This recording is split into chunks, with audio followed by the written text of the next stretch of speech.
Bonjour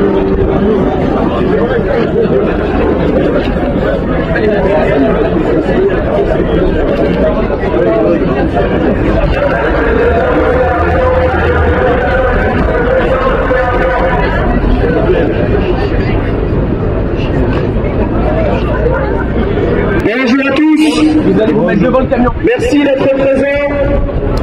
J'espère que vous êtes en forme aujourd'hui. Vous pouvez vous avancer vers le camion derrière vos bannières de section et de fédération.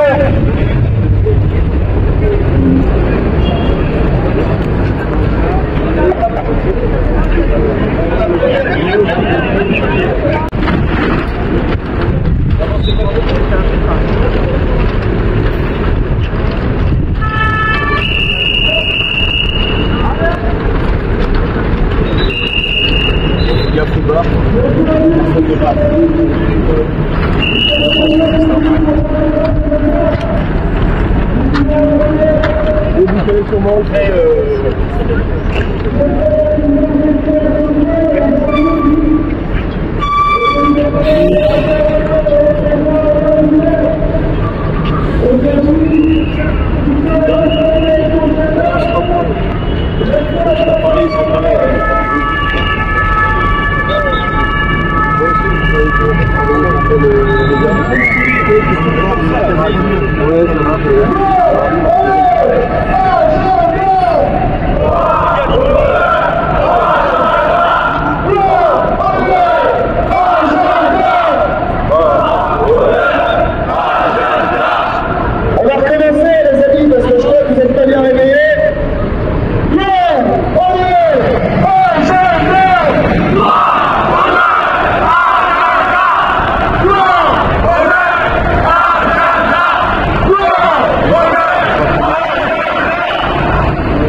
Comment ? Allez.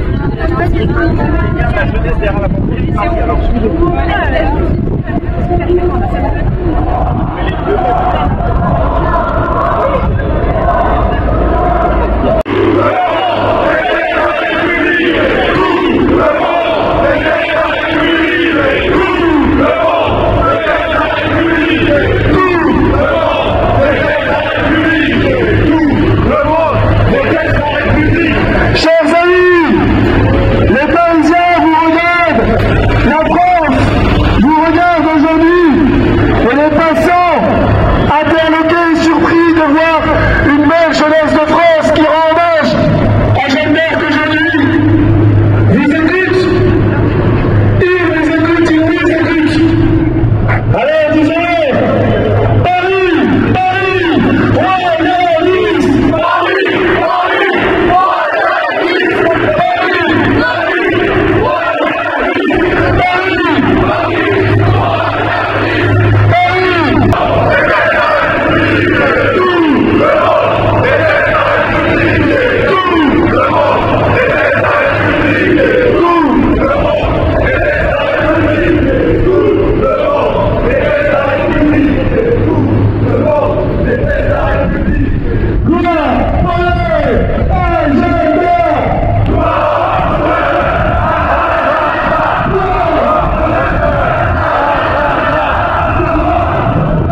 Non, c'est pour ma chaîne YouTube, le dilettante parisien.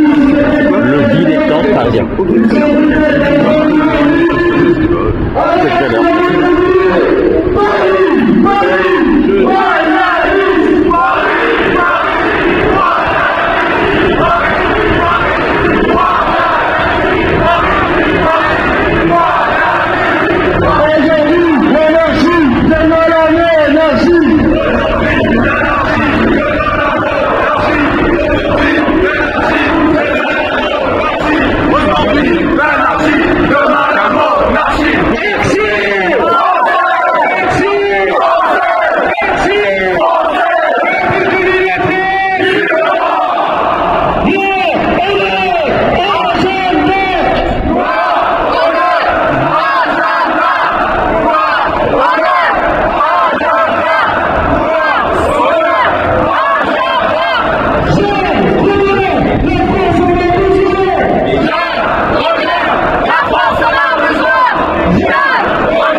Les amis, vous connaissez les malheureuses trois valeurs de la République.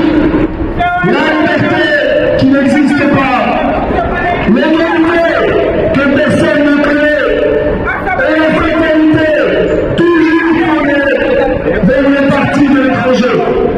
Face à ces trois valeurs, vous allez vous reconnaître que vous allez trouver après moi la liberté, la souveraineté et la royauté. Notre salut se trouve dans une liberté véritable, dans une souveraineté française et donc une de la royauté qui s'incarne dans la personne du prince. Le traité après moi, liberté!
Nous désirons ce terrorisme pour la France, mais aussi nous voulons afficher notre fierté, dire que la France est toujours prête, qu'elle restera toujours vive et éternelle.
L'action française a imposé, au prix d'un lourd prix, la commémoration de Jeanne d'Arc comme officielle. La République rend hommage à Jeanne d'Arc parce que l'action française n'a pas pour elle. Alors, je vais vous demander un peu de sérénité, un peu de qualité. Merci, monsieur. Nous allons désormais marcher en silence, par respect pour nos anciens et par respect pour Jeanne d'Arc.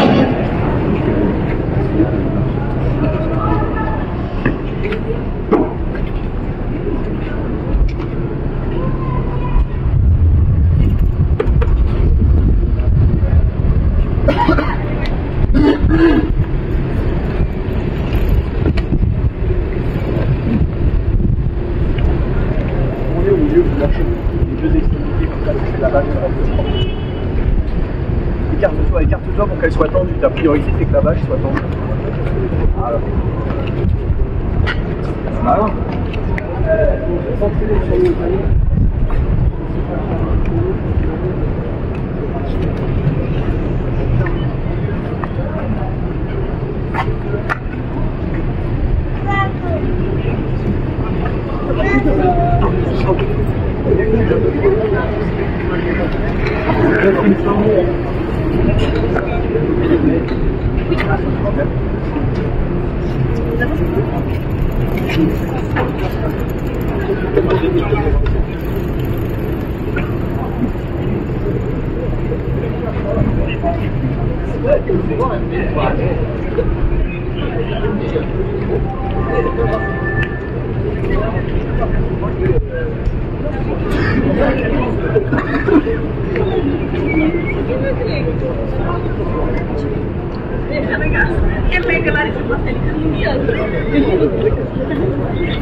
Ça c'est la fête nationale aujourd'hui, sinon la fête de la Jacques c'est le 30 mai.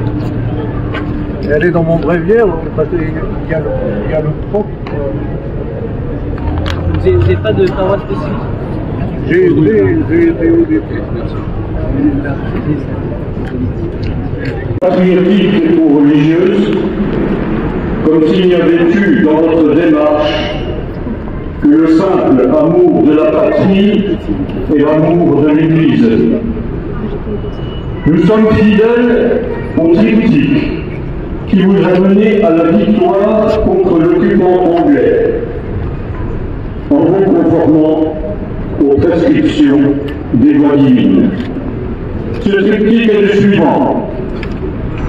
Le rappel spirituel qui a fondé notre nation française, la préalable restauration des institutions royales durables, conformes aux lois divines, le sens patriotique et hiérarchique que vous avez incarné et mis en œuvre. Alors pourquoi avoir pleinement rétabli la dynastie royale? Car au fond, chef de guerre, vous auriez pu revendiquer la place de chef de l'État, voire de créer une nouvelle dynastie devant le désastre et le vide politique. Après tout, l'Europe regorgeait de républiques le long de la Baltique. Eh bien non, fidèle au baptême de la France avec Clovis, il n'y avait qu'un préalable: restaurer en priorité l'institution royale et le sacre comme remède durable pour la pérennité de la France et son rôle civilisateur. Vous avez fait sacrer l'une fois. Le roi se consacre et s'achève à Reims, nous rappelle Charles Maurras. La mission de Jeanne est éminemment politique, qui a fait de notre guerrière le plus politique des chefs de guerre que la France ait connu. Elle s'est révélée très habile et son étendard fut un parfait outil de communication. In hoc signo vinces. S'il n'existe pas de manifeste du parti de Jeanne, il transparaît dans ses propos et dans ses actions durant les 3 années de sa vie publique. Ce fut notamment le cas dans ses échanges avec le dauphin Charles que sa conception politique se précise, de même que dans ses lettres adressées au duc de Bourgogne et au roi d'Angleterre, sans parler de son autorité manifeste dans les réponses qu'elle apporta à ses juges de Rouen.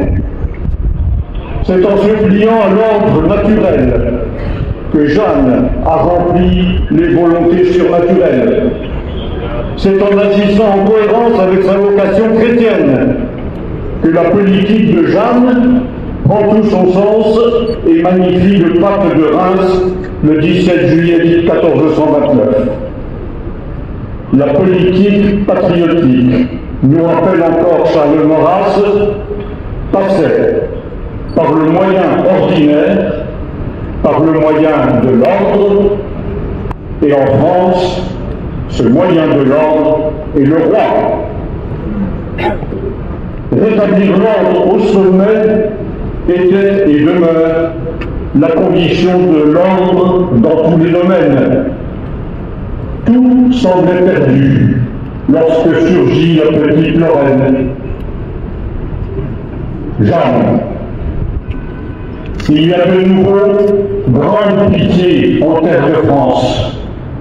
Son déplacement dans le monde, alors qu'elle fut la première, son effondrement démographique, les transformations profondes des équilibres humains et dans le même temps, son immigration incontrôlée, avec pour conséquence les formes de violence sociale qui s'accroissent. Son endettement, qui atteint des sommets vertigineux, la vente à l'encontre de nos industries souveraines, les coups de boutoir insidieux contre l'enseignement privé et catholique, la destruction du modèle familial traditionnel, les dérives sociétales, la substitution du modèle de société hérité de 2000 ans d'histoire au profit de critères civilisationnels hostiles. La législation mortifère enfin de la vertuerie, comme bientôt de l'euthanasie. La République, qui a vécu longtemps sur les beaux restes des apports de la monarchie royale, la République a dilapidé l'héritage civilisationnel harmonieux qui faisait l'admiration du monde. Et nos politiciens démagogues sentent même leur régime vaciller sous leurs pieds. Affolés, ils en appellent aux mânes des fondateurs d'un régime pourtant fondé sur le sang des martyrs et qui ne fera jamais repentance. Un régime sans âme, si ce n'est de son caractère démoniaque. Vraiment, c'est pathétique.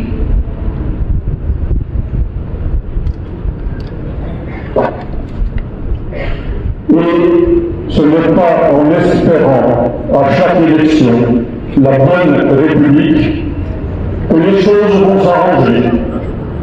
Depuis quand cela se saurait? Les trônes électifs, brigués par des rentrées rivaux, peuvent interrompre à chaque élection les plus beaux desseins politiques. Lorsque l'on croit au sursaut républicain, les élections suivantes contrarient ce sursaut qui se désagrège. La France doute d'elle-même. Elle est prise en tenaille entre le laïcisme intégriste, porteur de toutes ces dérives mortifères, au nom d'un prétendu humanisme, et un islam conquérant, avec la complicité active de la ruine publique. Face à une situation que d'aucuns pensent désespérée, le pays réel s'éveille de nouveau. La jeunesse ne croit plus aux fumeuses valeurs républicaines et pour beaucoup se cherche un libérateur. Mais la République, c'est nous! L'Action française propose ce libérateur et ce reconstructeur. Tournons-nous résolument vers les institutions qui ont fait l'unité et la grandeur de la France au cours de 8 siècles d'histoire, et nous retrouverons alors la France aimée et respectée. Jeanne, à vos pieds, nous ne saurions oublier que nous devons votre fête nationale instituée en juillet 1920, nous la devons à nos devanciers valeureux calmeux du roi qui totalisèrent 10 jours de prison et qui imposèrent à l'État la reconnaissance du patriotisme français que vous incarnez. Car on ne peut pas dire que l'Église se soit empressée pour canoniser Jeanne. De 1431 à 1920, il s'est écoulé presque 500 ans. Et encore, n'a-t-elle pas été reconnue martyre? Il aura donc fallu les mémorables campagnes et combats des canons du roi, avec à leur tête l'immense Maxime Réal-Letsart, pour réveiller l'Église à cet égard. Désormais, Jeanne, vous veillez sur nous. Aidez-nous à refaire de la France, comme au temps de la monarchie très chrétienne, le pays le plus beau du monde. Aidez-nous à refaire le pays où il fera bon vivre, le pays modèle, civilisateur par excellence, vers qui se tourneront les nations qui se cherchent pour y trouver la raison de leurs espoirs et l'assurance de leur avenir. Jeunes et moins jeunes qui nous entouraient, qui avaient le souci de l'avenir et de l'intérêt français, au travail pour remettre à l'heure les pendules de l'histoire. Alors, pour que revive la France, il l'aura.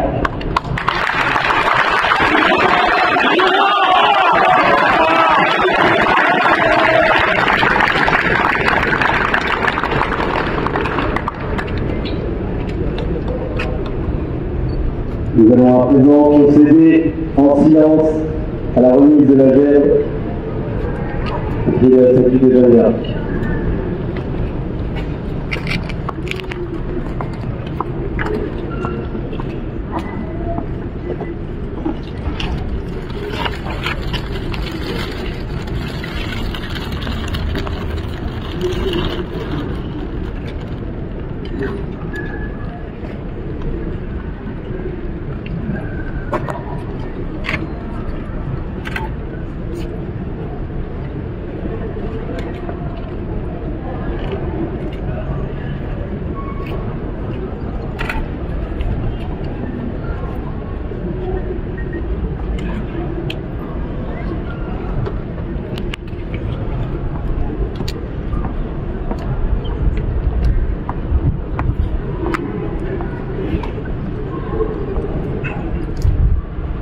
Je viens de la part du roi des cieux pour faire lever le siège d'Orléans et pour conduire le roi à Reims pour son couronnement et son sacre. Jeanne d'Arc, château de Chinon, 7 mars 1429.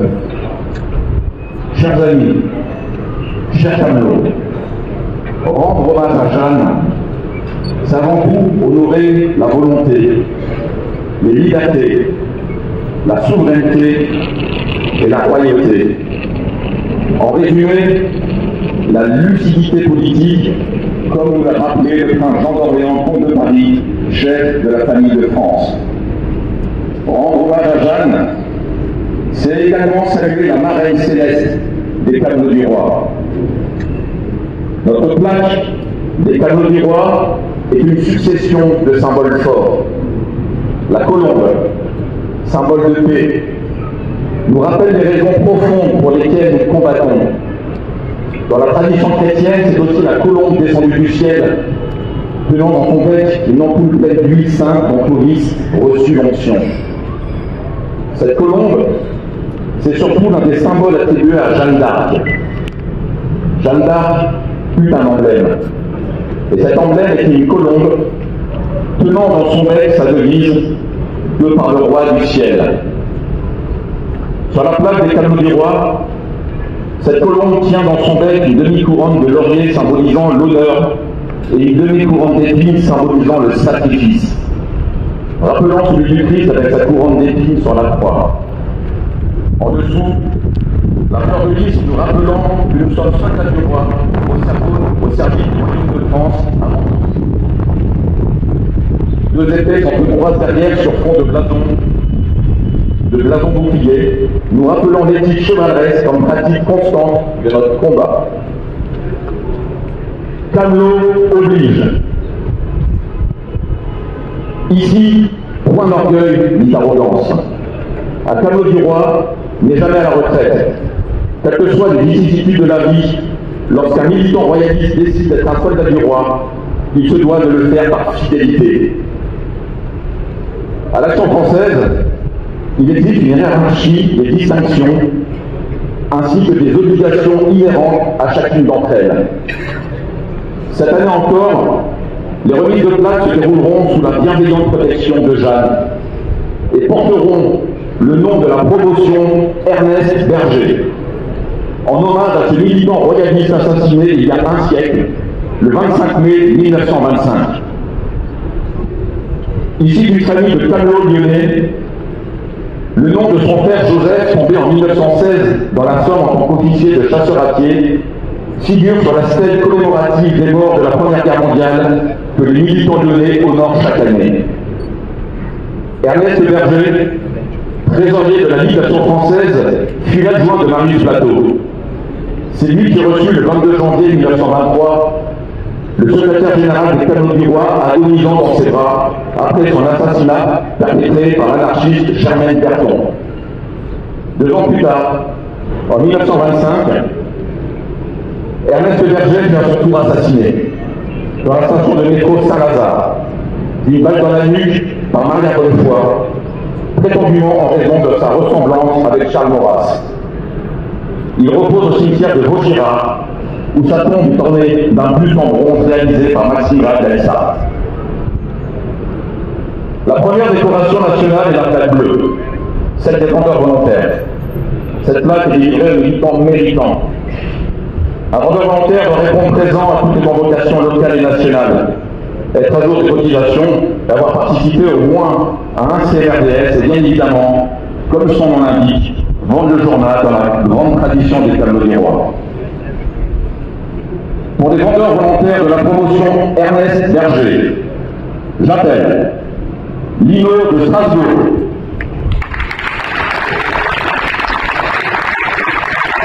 Louis de Pau,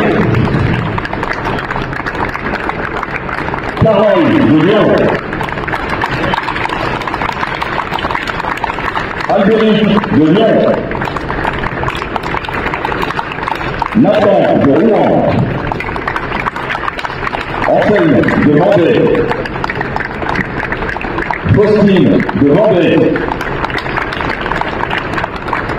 Evan de Fontainebleau, Benoît de Fontainebleau, Jules de Lille, Aurélien de Clermont-Ferrand et Charles de Paris.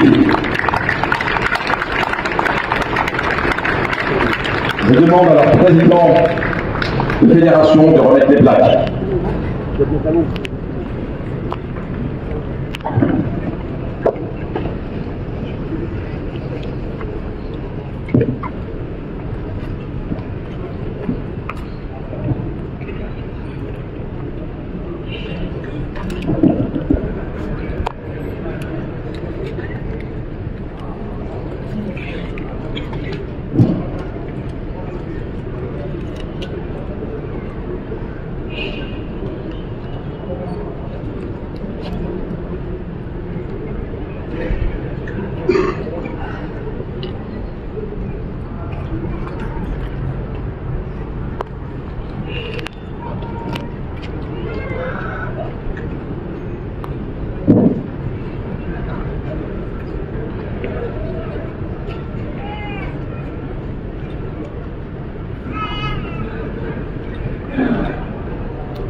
La plaque rouge, ou la plaque des commissaires du roi, est la deuxième décoration nationale.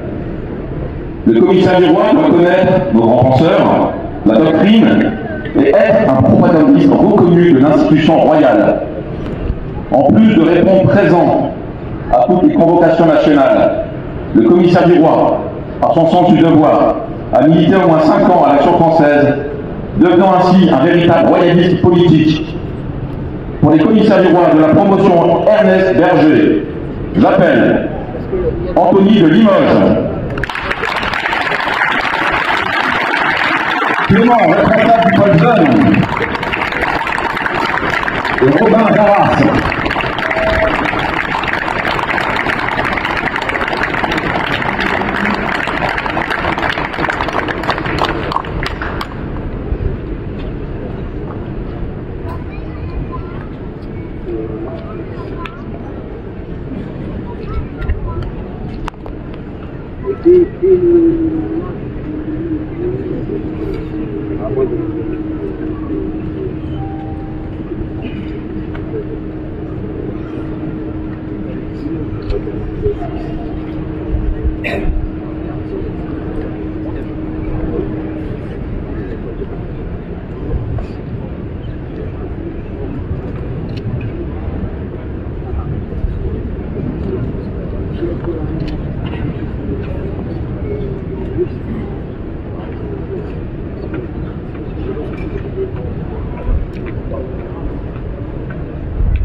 La place de Tableau du Roi est la plus haute distinction de l'Action française. À travers la succession des symboles forts précédemment listés, elle symbolise un engagement à vie au service de la France et du roi. Elle est remise à des militants ayant fait preuve d'un engagement constant dans la durée ou pour un acte de bravoure. Un tableau du roi appartient au corps d'élite de l'Action française. Pour les tableaux du roi de la promotion Ernest Berger, j'appelle Benjamin, président de l'Île-de-France, et Antoine, président de l'Île-de-France.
Et maintenant, nous clôturons cet hommage à Jeanne d'Arc par une vibrante royale.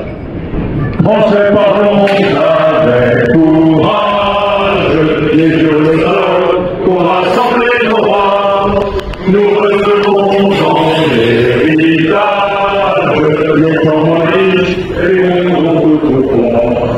C'est pour qu'on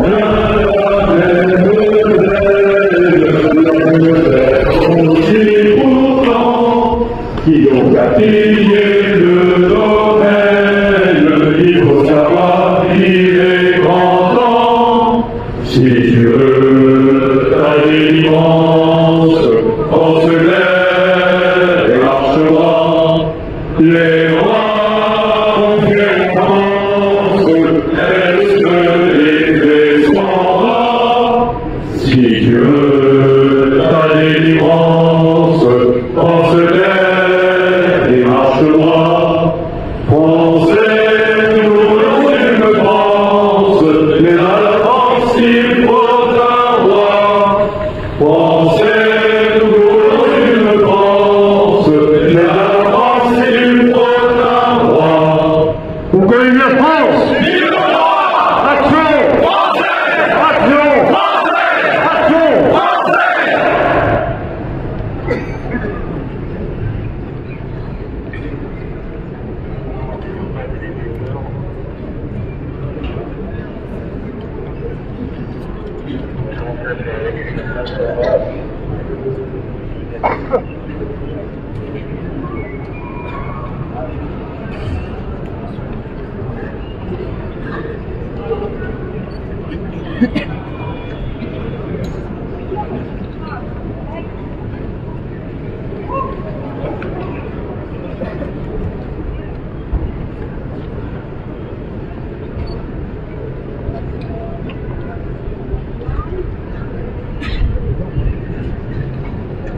Merci à tous d'être venus à cet hommage à Jeanne d'Arc.